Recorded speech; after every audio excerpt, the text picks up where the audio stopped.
Hello everyone and welcome back to my channel. So my name's Katie and today we're going to be doing another video in my little series of Pride Month videos, and this one is another SAPPHIC reads recommendations because I couldn't I filmed my first SAPPHIC one and I realised there were so many more books that I wanted to talk about, so I just had to film another one. So yeah, I hope everyone's okay with having more SAPPHIC recommendations, but who even are you if you aren't? So yeah, let's just get started. So yeah, if you want to watch like the first load of them, then I'll leave it linked, and I also have like various other SAPPHIC recommendations videos that I'll try and leave linked in the description. So the first book that I'm going to recommend is, and I can't believe I forgot this from the first video, but still, A Light from Uncommon Stars by Rika Oki. This book, last year I think I read it and I just absolutely fell in love with it. It's just so good, like, and I feel like kind of cozy fantasy is really having its moment at the moment, and this one is just, yeah, it has some very kind of heavy themes, but it also just sort of embodies that like cozy fantasy feeling at the same time, and I would say, yeah, if you're a fan of Becky Chambers, definitely read this. So this one, when you like describe it, it sounds like it has a lot going on, but it all just like works together. So we're kind of following three main characters.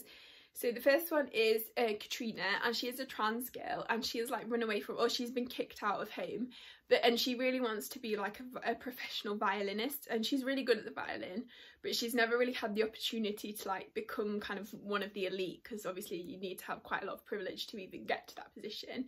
So she sort of runs away and she gets taken in by this character whose name I always forget, Shizuka, who takes Katrina in to be her like new apprentice. But Shizuka kind of has secrets of her own because she has been made this deal with this like demon thing, that she is going to take on 7 apprentices and like train them to be amazing musicians, and then the like demon can have their souls. So she's now this like famous musical trainer, and her previous like 6 apprentices have all been sacrificed. So Katrina's like, unbeknownst to Katrina, is her like last sacrifice. So yeah, and then at the same time there's also this like alien family who've been like escaping their like dying galaxy and have come to Earth. And they are trying to, well, they're trying to repair their like ship, but they're also trying to run this donut shop, and their story is kind of really like them just trying to like run the donut shop and like learn what like makes a kind of like something tasty in a way to humans, and I just really like that theme, and this book will definitely have you craving donuts. And I also really like all the kind of classic music like themes as well. It's not something I'm like really interested in, but I actually love it in books for some reason. I don't know why. Yeah, and there's just so many like moving and profound quotes, and there's an older SAPPHIC relationship as well, which I love, between Shizuka and the main like alien lady called Lan. And yeah, I just love everything about it, so I would highly recommend this book. Okay, and then next we have another one of my favourites. I can't believe I forgot it as well the first time. That is Rise of Kiyoshi and The Shadow of Kiyoshi by F.C. Lee, and these are like kind of spin-off books from Avatar: The Last Airbender like TV show, but I feel like you could read these books without having read or watched Avatar, because they stand on their own pretty well. So Avatar Kiyoshi is like this kind of mythological figure in the Avatar series, but these are her books. So basically she, in like her time period, someone else is thought to be the Avatar, not Kiyoshi, but Kiyoshi is the true Avatar. And then the story, it's been a long time since I read these, so but I think the story is like Kiyoshi discovering that she is actually the Avatar, and then trying to like overthrow the false Avatar. And then at one point she ends up on this like, with this like crew of like gang of like criminal misfits kind of. And then she also has this bodyguard called Ranji, who I adore. Ranji is just one of the best characters. I love Kiyoshi and Ranji as well. So yeah, that's this duology. And this one is always very special to me, this book, because I got it in Canada. And I can remember reading it in Vancouver or Toronto. I think it was Toronto. Yeah, I can remember reading it in Toronto airport and just, so yeah, and look at the cover. Oh, yeah, so very happy with these, and I would definitely recommend this series a lot. So yeah, and look, that Randy's on that cover. Love them. Okay, and then also a bit of sort of slightly more historical, but with a bit elements of fantasy. That is Karen Millward Hargrave books. So she has quite a few, and I believe most of her books are sapphic actually. So the ones that I've read, so I've read the Mercies, which is kind of set in Norway in like the 1600s, and there's this little island which is like very north, very isolated, very cold. And one day all the men sort of die in this like big storm because they've gone out fishing and they all die in the storm, so it's only women left on the island. So the women are kind of fending for themselves and they create their own almost like hierarchical structure. But then this like the church realizes like this what's going on this island, they need to get it under control, so they send this like, I can't remember what they call, layman, maybe I might be getting that wrong. So they send this what is essentially a priest to the island with his like young new wife. And this wife has been like forced into this marriage and she's not very happy and stuff. So then this is mainly her POV and a few of the characters on the island as well. And then she gets to the island and strikes up this relationship with one of the women on the island. So yeah, it's really good. And like I feel like the like cold, isolated vibes are just really good. And there's kind of themes of like religion as well. And how the like church very insidious. So yeah, I would highly recommend that one. And then also quite a recent release is The Dance Tree, which I wouldn't necessarily, so there is a sapphic relationship in this, which is actually, I really liked it, but the main character whose POV you get the whole book, she's not sapphic.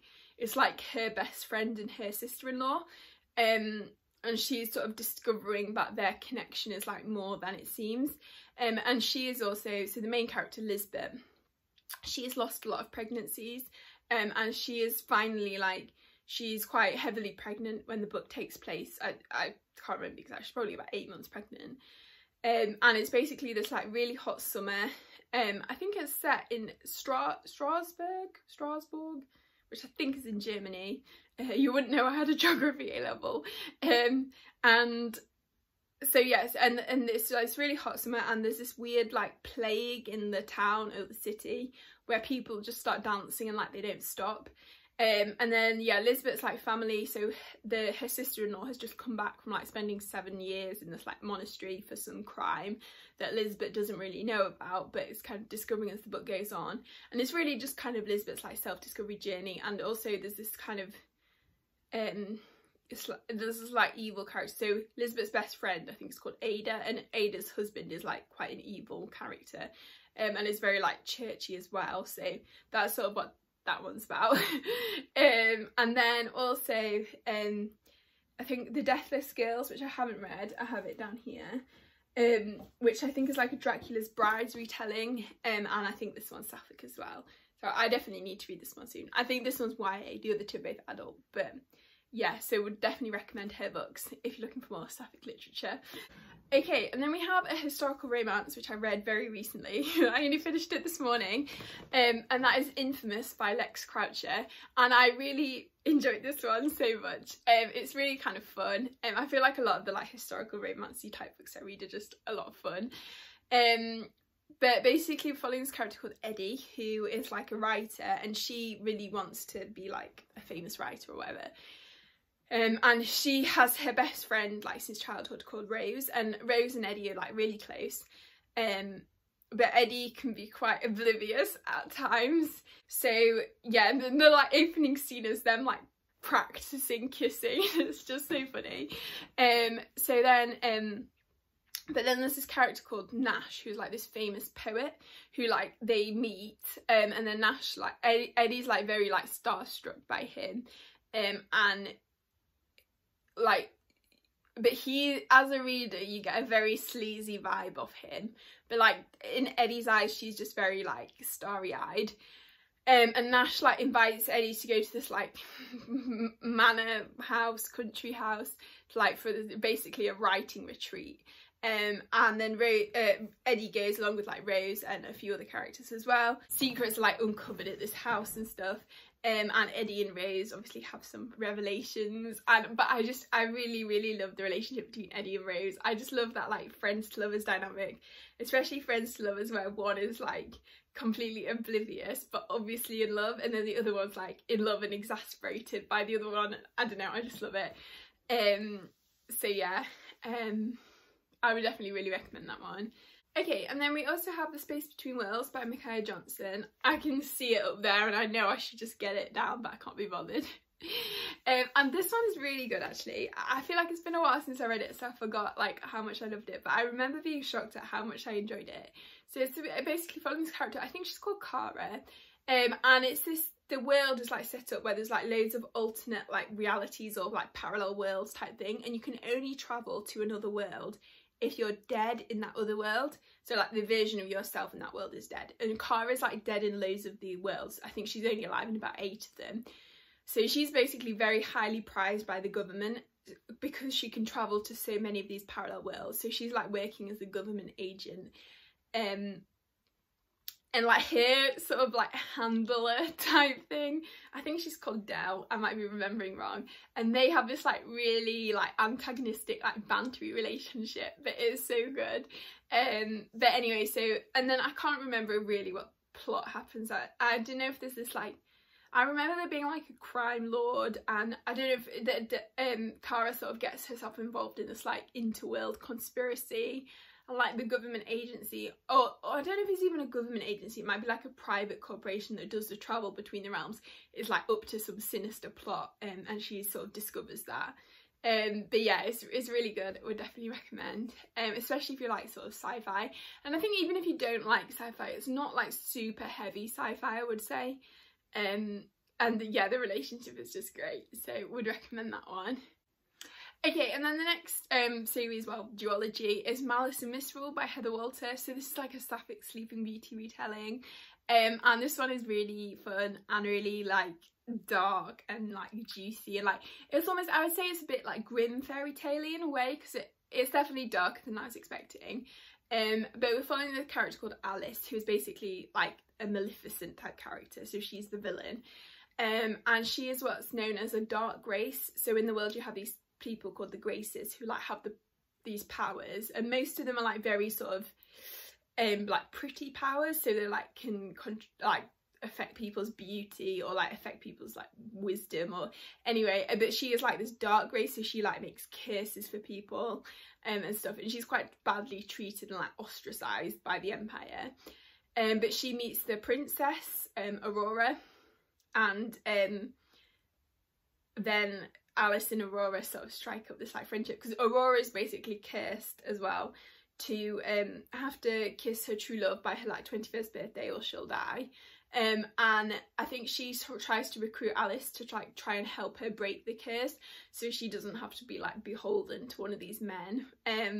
So yeah, and then the second book I would say is more the like actually I don't know, it's sort of more the like actual plot of Sleeping Beauty.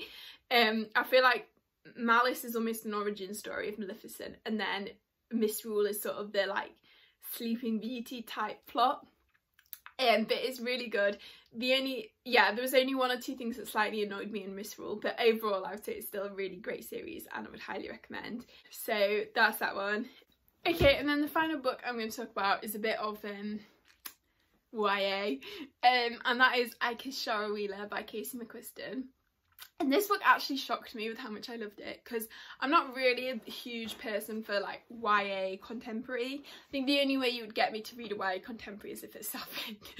But I actually love this one. It definitely gave me like the nostalgia for like the teen shows, you know, like Pretty Little Liars or Gossip Girl, or what's the other one? I'm sure there's another one that I'm thinking of that I can't remember.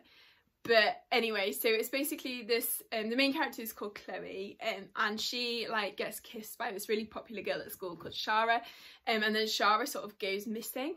But Chloe, Shara's boyfriend, and this other boy that Shara has recently kissed all get these like weird letters from Shara to try and like solve this mystery of like where she's gone. And then like that, so those three kind of team up to try and like find out more letters and like clues to Shara's sort of missingness, or like the mystery of where she's gone. And as they do it, they sort of grow like closer as friends, but like secrets and revelations will come to life about sort of Shara and like her manipulations and stuff. Yeah, at the same time it's sort of set in this like I think a Catholic school, and it's quite religious and stuff, and there's that theme as well of like the queerness and the religion and those kind of headbutting, and I really like that sort of exploration as well. And I really like Shara as a character. She is great. She reminds me a lot of sort of Amity from the Owl House, or like April from Teenage Bounty Hunters, that kind of character archetype, or Shelby from The Wilds, and I really love those kind of characters. And I also really love just the like friendship group and everything, and like the queer teens, and it's just really good. I would definitely really recommend it. So yes, that's that one. So I hope you all enjoyed this video. Let me know in the comments the Sapphic book you've read recently, or you've enjoyed in the past even. I would really love to know, and if you enjoyed the video, please give it a like and consider subscribing if you haven't already. And I hope everyone's having a really great day, and I will see you next time.